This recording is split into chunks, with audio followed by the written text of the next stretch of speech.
Hello, my name is Jasmine Lee, and I am not your mama's astrologer.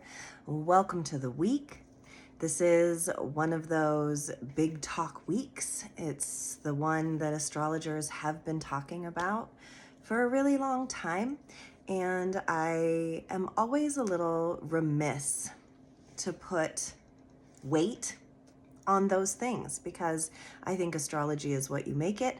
I think that oftentimes what we think is going to be a thing isn't actually a thing, though it is. That's kind of the secret of astrology in general, is that whatever you think is not a thing kind of is a thing.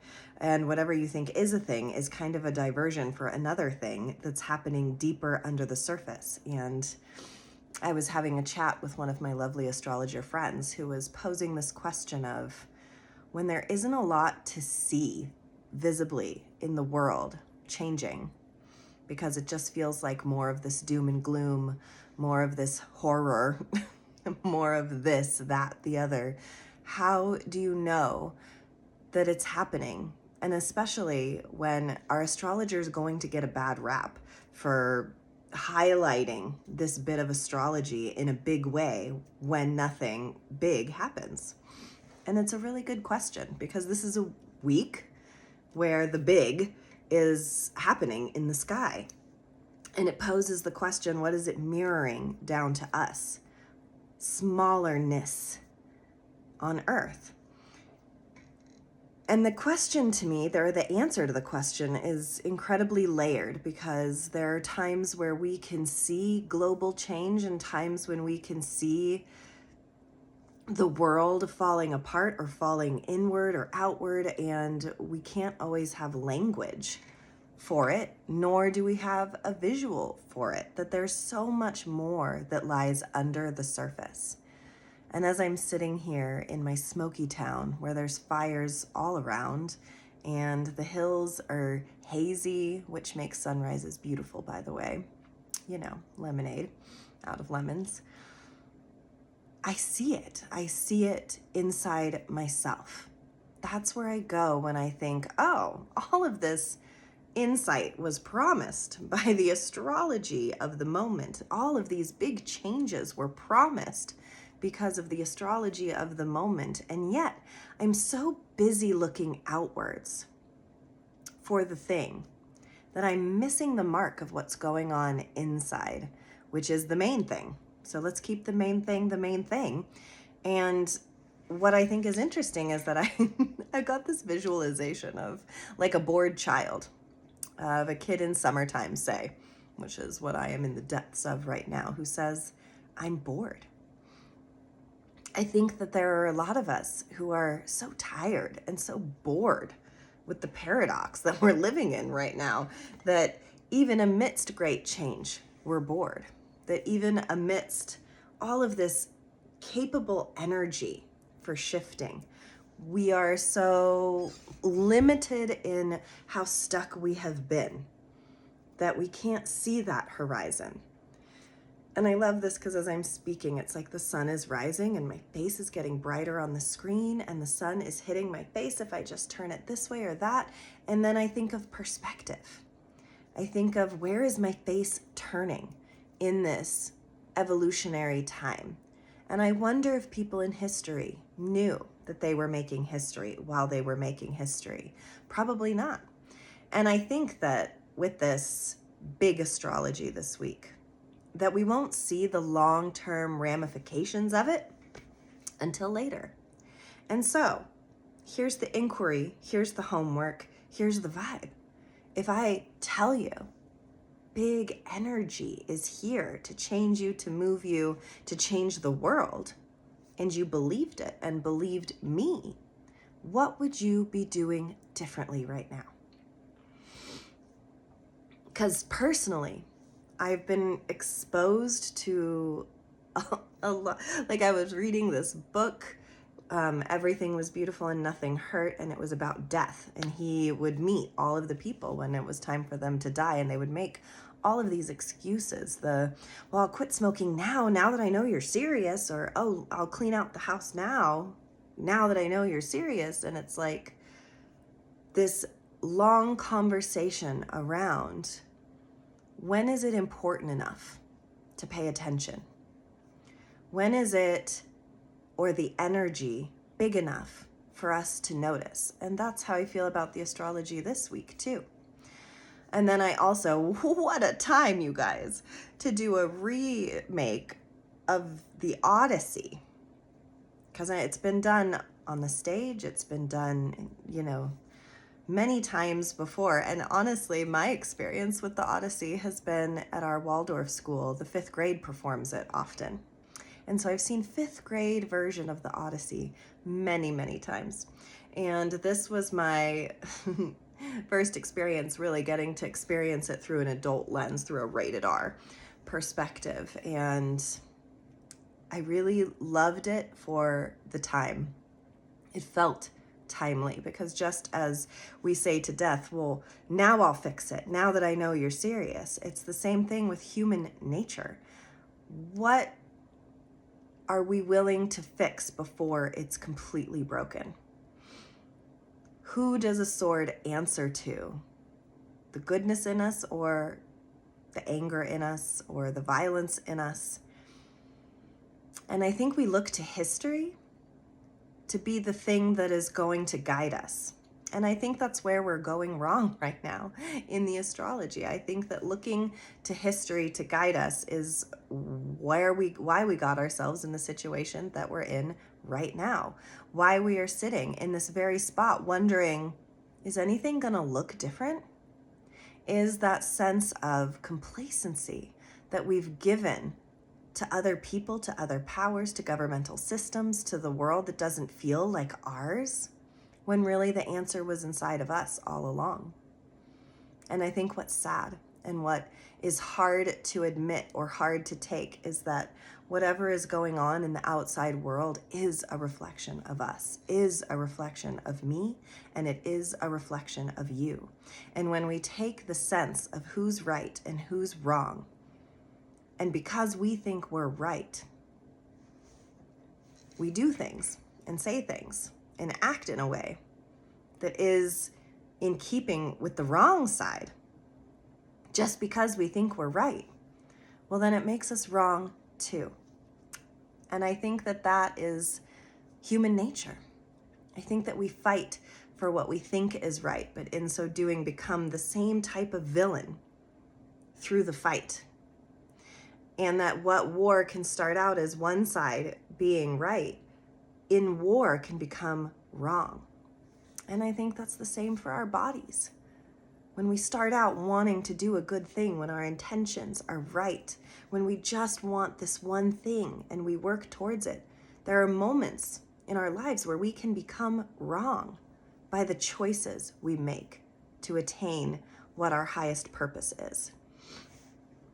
And so here is what I think about this big basket in the sky that is forming. That what makes it up is this opposition between Jupiter and Pluto, between our expansion and our transformation. And those are two very different things. We can't transform if we're not expanding, and we can't expand if we aren't transforming. And they oppose each other, though. That we resist both in equal measures often.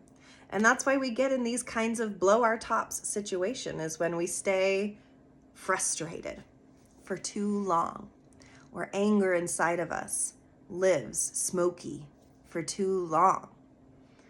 Then instead of the cough being productive, it really becomes long lasting because of what we are willing to carry for too long. And so I dare say that this astrology, rather than looking outward at the big astrology, the era-defining astrology, other astrologers have been calling it. I agree with that. I think that it is.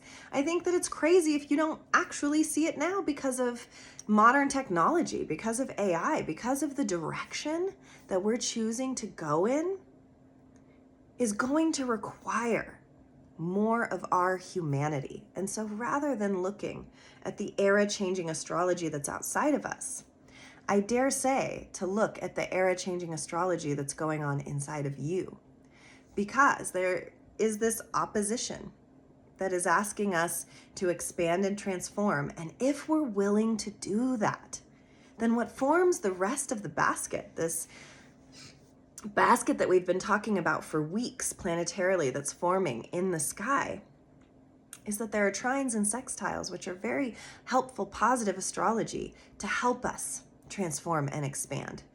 But it is the willingness to go on the journey that really is soul defining. It is not when death knocks on our door and says, it's your time, and you say, well, now I'll change. It's the proverbial change that you wish to see in the world being reflected through the willingness you are willing to expand and transform yourself. And imagine if all of us took this advice and we sat at home with our cups of coffee and we said, I am the expansion and the transformation that I want to see in the world. And we all started doing that. Where we would come to in this world would be a really different place. And when AI starts to get bigger than us, we'd better know who we are. We'd better understand our humanness more, our humanity, in order to combat whatever deceives us or whatever gets bigger than us. Because spiritually speaking, nothing can be bigger than what is going on inside of you. And instead of pointing a finger, and instead of saying, well, I don't see it, and instead of wondering if you're going to be an audience member to the next big, great American revolution, maybe say that you are, in fact, the revolution inside of yourself. And if you're not American, congratulations. That's probably better. But also, it is still a revolution inside, no matter what side you're on, no matter what country you're in, no matter what. The thing I love the most about astrology is that it is everywhere, all the time. And just because really big astrology is happening doesn't mean it's going to happen in a big way. It doesn't mean there's going to be a fireworks show. It just means that the energy wants you to listen, that it wants you to pay attention, that it wants you to see that there is a big opportunity here to blow the top off whatever has been concealed inside. And now, of course, with energy like that, we will see it globally, because when there is a desire or there is an energy that is blowing tops off, well, you know, we all bought into the notion of the show. We all enjoy a good dramedy, don't we? But I think we use a lot of this energy as distraction. I think we use a lot of it as a diversion to what really needs to be answered inside of yourself. What are you standing for? What are you willing to stand up for? What are you willing to change for? What are you willing to move for? What are you willing to surrender to? What are you willing to work towards? These are questions that are going to be more on the surface. And I'll tell you, I feel as though I am in this liminal state where I don't really know what's happening. But I do know that there is a lot happening inside of me, that I am very moved by things. I'm moved by the book that I was reading about death and wondering about that other side, but then also moved and wondering about the Odyssey, this very old classic tale that yet is still so relevant for the wars that are going on around us and inside of us. That when you start out on a hero's journey, it doesn't mean you're always going to be the hero. It sometimes means that you are also going to be the darkness, because a true hero's journey is not just light. It might be inspired by the light. It might be inspired by the thing inside of yourself that says yes. But along the way, here comes Jupiter and Pluto, this expansion and this transformation, saying that that's not always beautiful. Saying that what's inside of you is also ugly. Saying that there are sirens and there are monsters and there are angry, hurt people inside of you. Monsters. When really they weren't monsters at all. They're just the darkness. They're just the things we don't understand. They're just the stories we wrote when we were children. They're just the pain body that is hard for us to reconcile, that comes up and out. And eventually you become wrong too when you continue to fight rather than understand where it all began in the first place. That there is an arc one must reach every day of our lives where we ask ourselves, what are we doing? Who's it for? Why are we waking up every single morning? And if we don't know the answers, even more darkness can ensue. Because I think where the human struggle becomes really real is when we forget what we're fighting for, is when we forget what really matters to us, is when we forget our own heart beating in our own chest, and that it is such a time to stay present, to stay focused, to stay right here, right now, and to understand that sometimes what you started out fighting for isn't what's really alive inside of you anymore.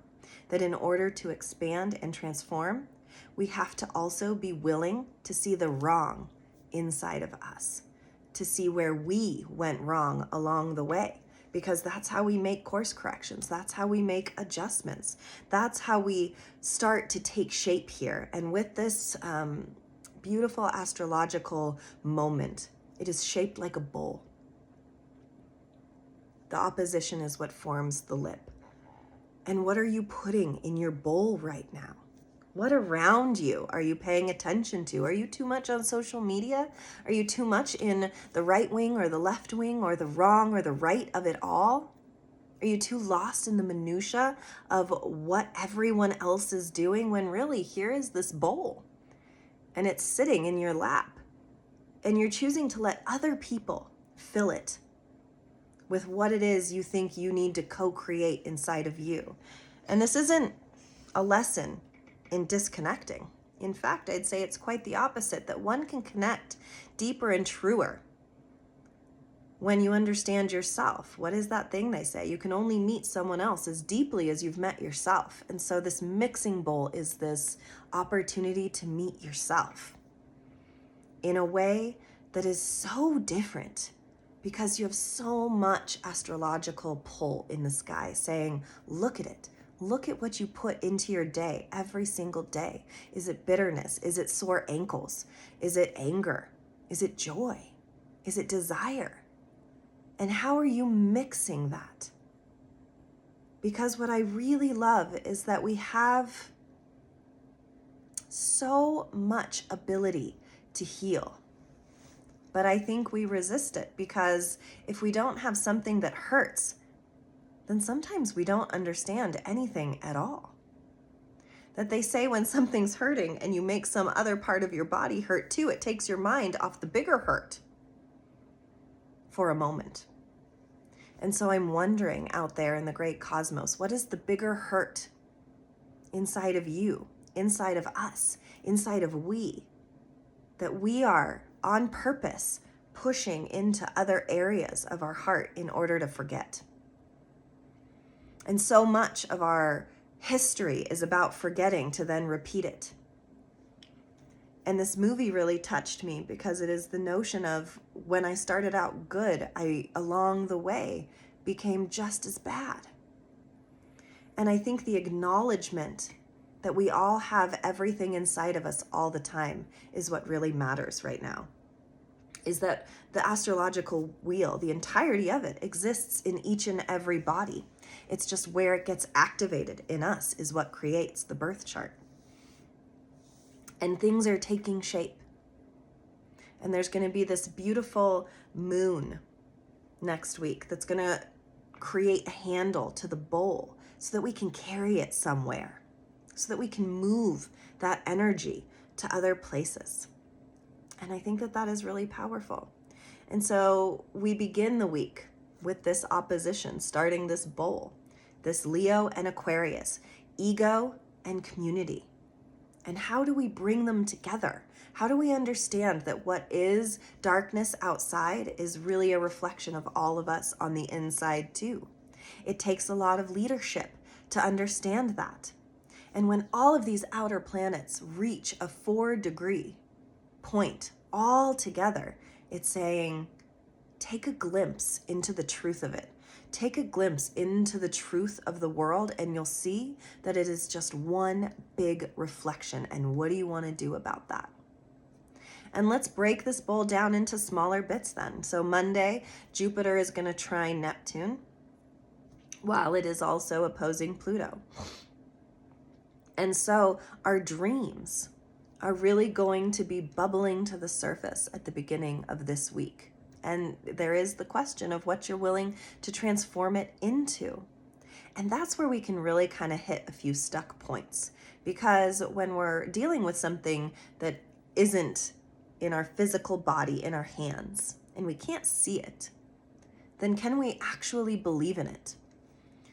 And that's a philosophy that all of us have different versions of. Faith, trust, spirit guides, all of that.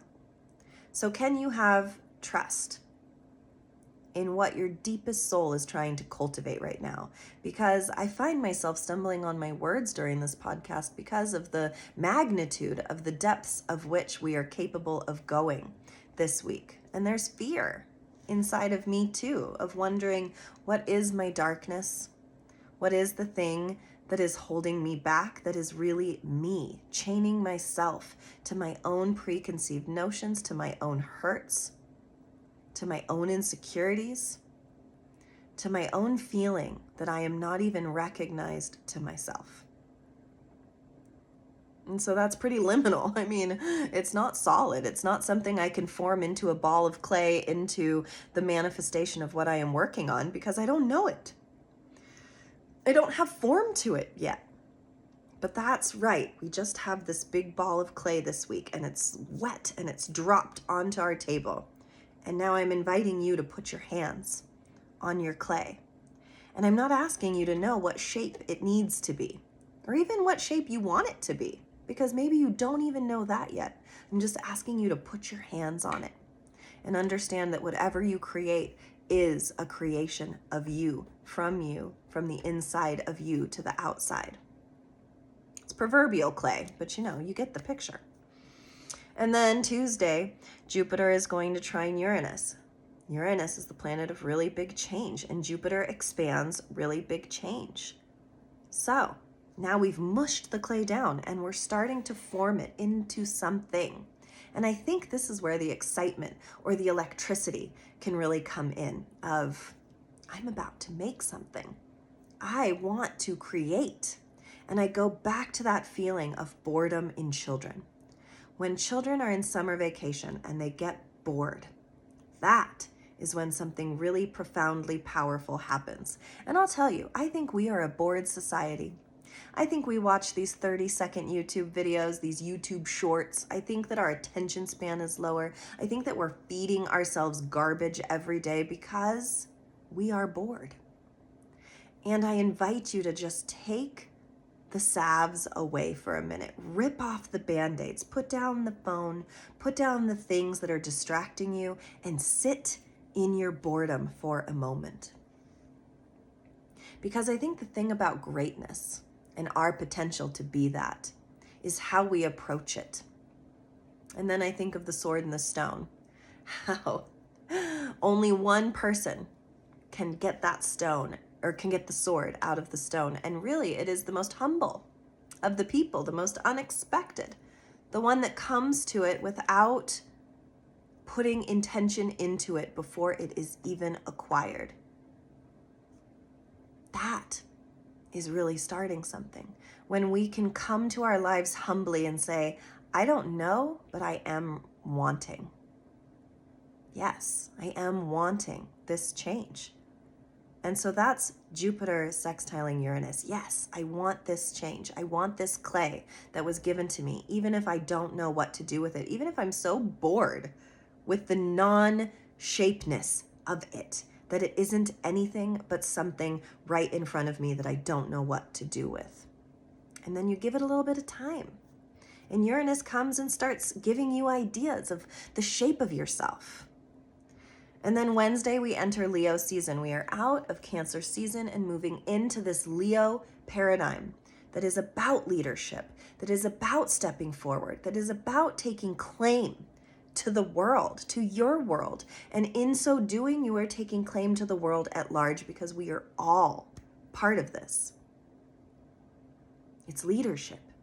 Neptune, sextiling Pluto, our dreams, making a positive aspect to this transformation. Now we're really starting to take shape.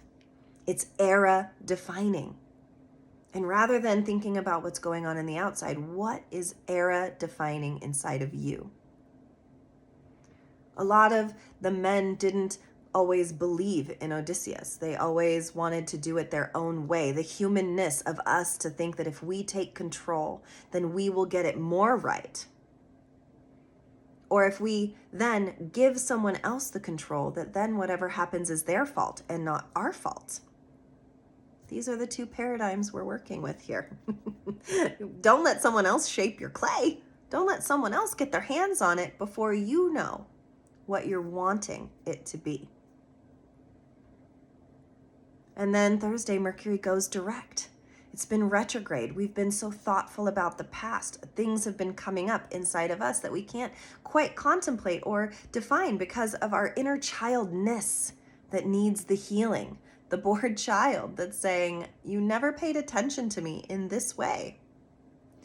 But now that Mercury is direct, we can say, what do I want to take charge of now?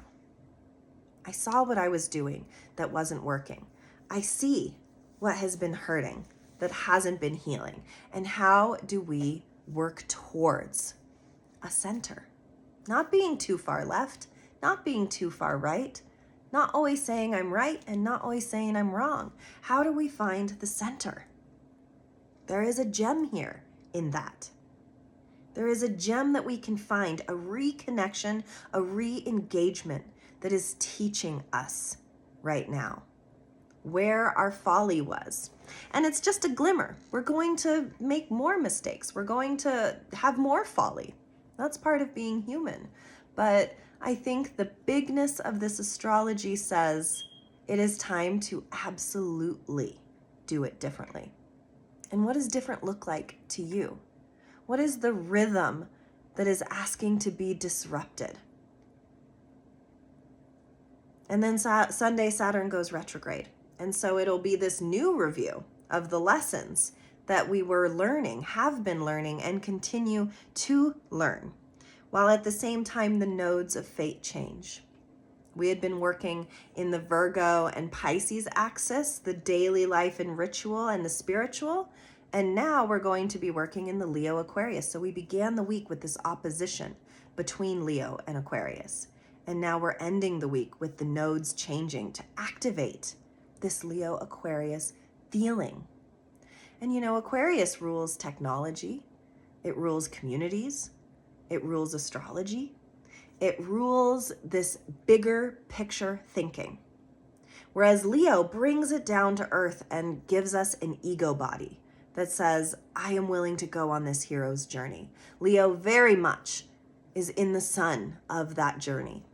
But if you are not willing to get to a bigger picture place, if you are not willing to work for your whole, only those bits and pieces, then you won't see what the astrology is trying to do right now.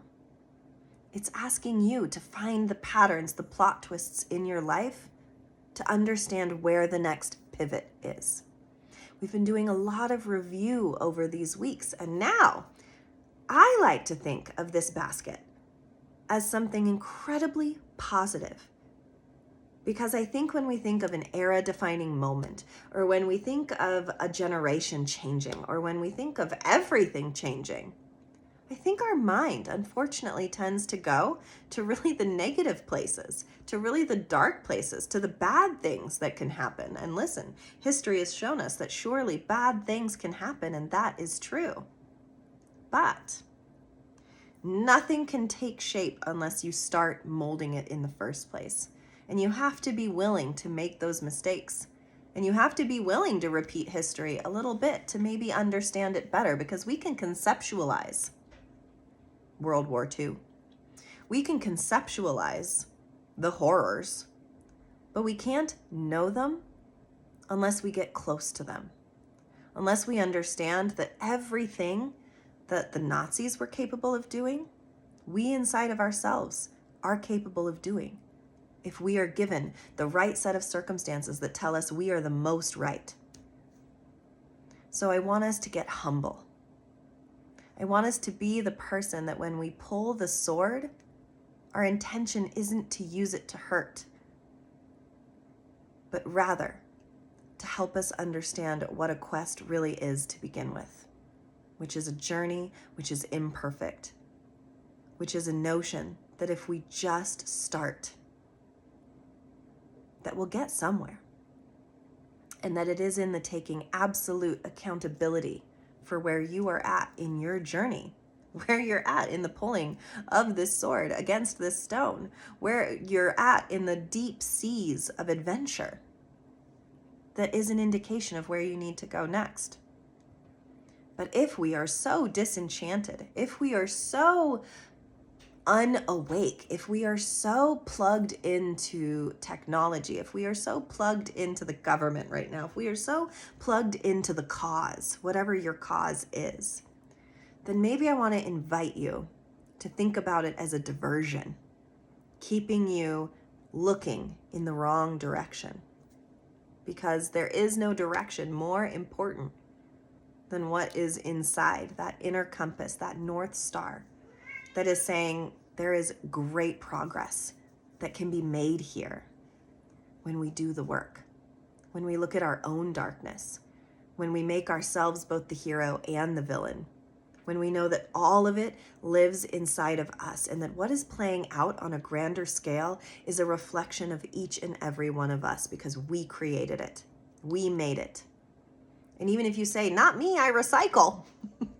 Even if you say, I am a good person, I would never, then I want you to humble yourself even deeper to say there is no never.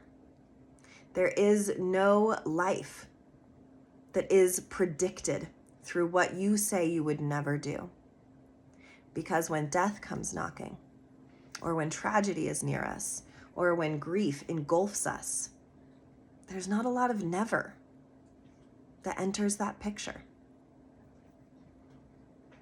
And so when I say there's really big astrology, if you're not seeing it, then I invite you to go out and search for it.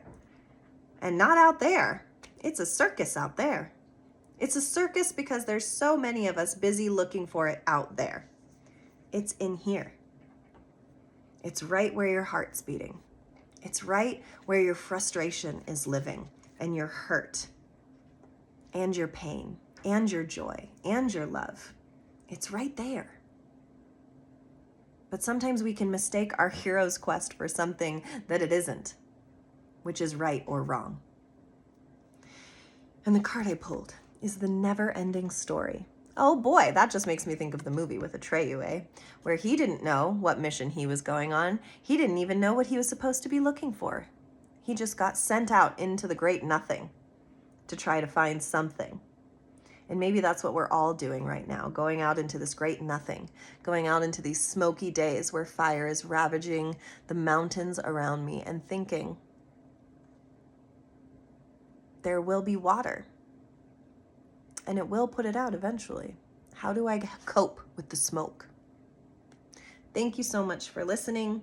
I hope that this week moves you. I hope that you allow yourself to be moved. I hope that you understand that deep inside of you is a very powerful spellcaster.